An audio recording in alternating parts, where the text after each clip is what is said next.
Hello everybody, welcome back to Richmond. So if you remember the last update, I just started insulating the garage. I made a start on the roof. Well, here is the progress so far. The roof is all finished and painted. We've got a stud wall in there, all finished and painted. We've got walls insulated, finished, painted, paint's drying, and we've got to there. So we've got, if I just move around this end of the garage, we've got that bit there to finish, which is about, I don't know, an eighth of the total wall area to insulate and board up. We're down to this sort of amount of insulation and boards, and there's a big board just behind the layout there. The layout, as you can see, is in various pieces. The main station board is safe in the house, although my 4-year-old son has destroyed one of the signals, unfortunately.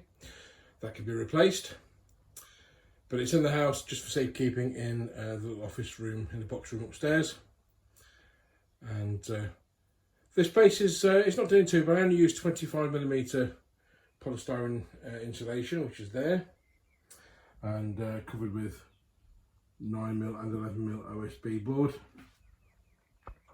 Now it's still quite cool outside, so it's fairly cool in here now, but I'm quite warm because I've been painting.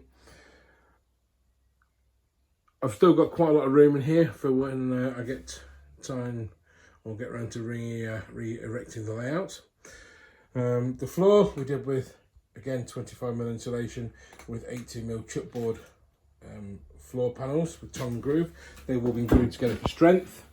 On top of that, we're going to lay in some carpet tiles. You see in there, we've got two different colours because they were like 20p a tile. So I got those for a bargain. And we've got another set of these metal shelves to build. Excuse me. Because while the layout is going in here, it's still going to be used for storage for garden items. You see the lawnmower there, various tools and paint and bottles of stuff up there. So hopefully Monday or Tuesday we can probably get round to re-erecting the layout. I'm of two minds whether to put any more paint on the walls. I've used Magnolia directly onto the OSB board. You're not strictly supposed to do that. You're supposed to prime or undercoat the OSB first because of the wax coating on it. But if you look up here at the ceiling, it's not done too bad. It's not peeling away or anything. That's just one coat on there, which is okay. It looks patchy there because I've literally just painted that, and that wall and those two panels there. They will dry to that sort of state overnight.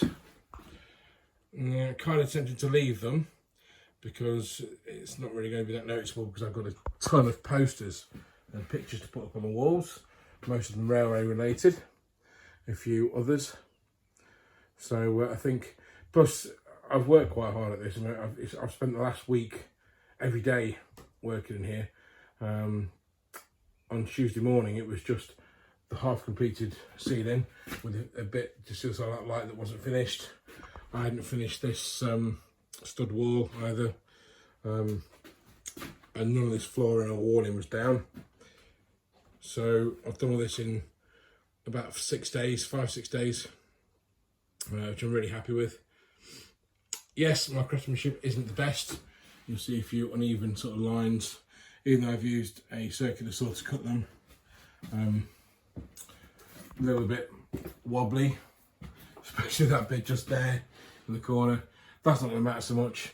I may run a bead of sealant or something, silicone, along the join there just to seal it and hide it. This cabling here, I know this is supposed to be a model railway channel, but it's turning into DIY. This cabling here was originally just nailed to the wood at the top of the wall. The plan was to pull it all off and reattach it like that, but this fuse box, main circuit breaker there, I'm quite reluctant to take that off the wall because it means turning the electric off the whole house, and it's a bit of a pain in the arse, especially with the main cable, armoured cable going down to the floor. So we're just going to board around that and mark it on the boards. I'm going to board around that, leave it where it is, and all these cables are going to stay hidden, apart from that bit there where they just become exposed because I'd already started doing it. and I don't really want to disturb any more of them.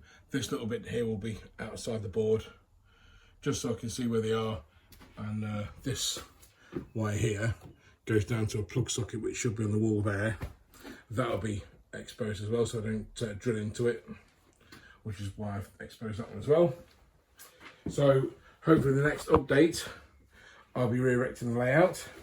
So as you can see here, this is the station throat board with the loco shed on it. Now the loco shed, which is this track here, this associated point work and the turntable, is going to be moved because on the real Richmond they were this side of the line. The only reason they were there is because of space constraints in my old house, in the old room where the layout was before. If you remember, it wasn't very big.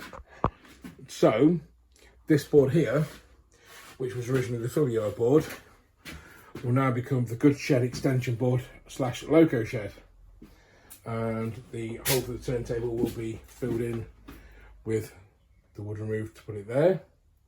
And we've got some loads of offcuts of polystyrene to make some scenery.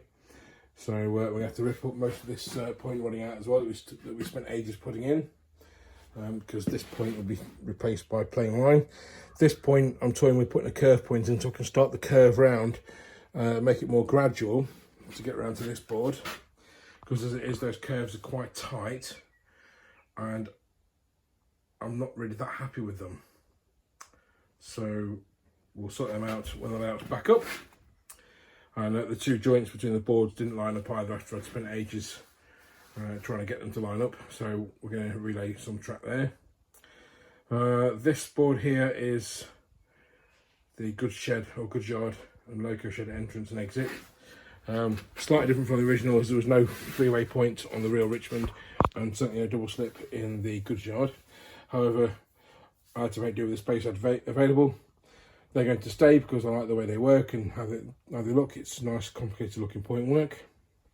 However, it'll all be tidied up.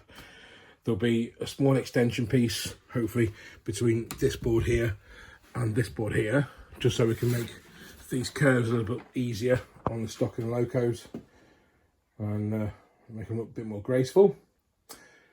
There's these two boards here that, unfortunately, the damp's got to them a bit and they've gone a bit mouldy. They'll be cleaned up, they'll be reinforced with 100mm plywood on the sides, just to make the frames deeper, to match up with the rest of the boards. And we've ditched the legs.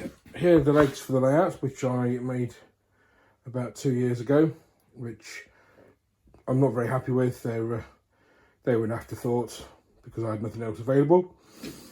So now we have these. So we've got some IKEA Finvard trestles. They're not cheap. They're about £25 each from IKEA.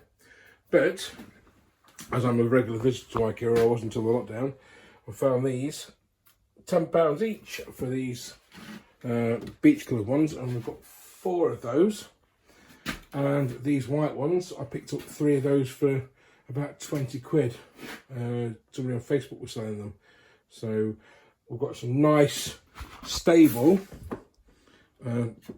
relatively stable if we do them up, nice stable legs to set the layout on, so it won't wobble about when I'm running trains or if I knock it. And we'll be looking into arrangements to connect the boards together and reinforcing the boards at some point in the future. Now we have plenty of tools to do so. We've got circular saws, jigsaws, drills and stuff that I didn't have before. Before I was just relying on that cheapo Argos battery drill, which has seen good service. It's given good service. It's never let me down. So we use it for screwing now because it's got a torque setting. And I replaced my old knackered jigsaw with a new one, which was not cheap, and a circular saw, which has helped me no end doing the boarding. So at the moment, due to the inactivity on running trains, and obviously this is where the running lines finish. If you remember, these used to go into a Y point just here and then split out again for the fiddle yard by some really tight curve points, which didn't really work. So what we're going to do soon is we're going to look at options for getting a double track branch line into a fiddle yard and being able to access all the fiddle yard roads from both main lines. If you have any ideas how to do that, please let me know in the comments. Any criticism is welcome. While on the subject of comments and the videos, I have noticed that a lot of people that watch videos on this channel aren't subscribers. Please subscribe to the channel and click the notification button. I build this model railway for my pleasure, and I make these videos for your pleasure. And the more subscribers I have, the more impetus I have to make more videos. Now, I've noticed that some channel creators have a Patreon for people donating. Thinking of doing something myself. If you think you would like to help me build the layout and to help me buy more materials, I know money's tight at the moment with the lockdown, but if I was to start a Patreon, I will put a link to it on my channel and we'll see, hopefully, what we can do. Thank you very much for watching the video and listening to me drone on. I've gone over my usual 10 minutes, 10 minutes maximum, which I don't really like to go any longer than that because it gets boring. But I hope you like the video, and I hope you're keen to see the progress in the garage. And I shall see you soon. Bye for now.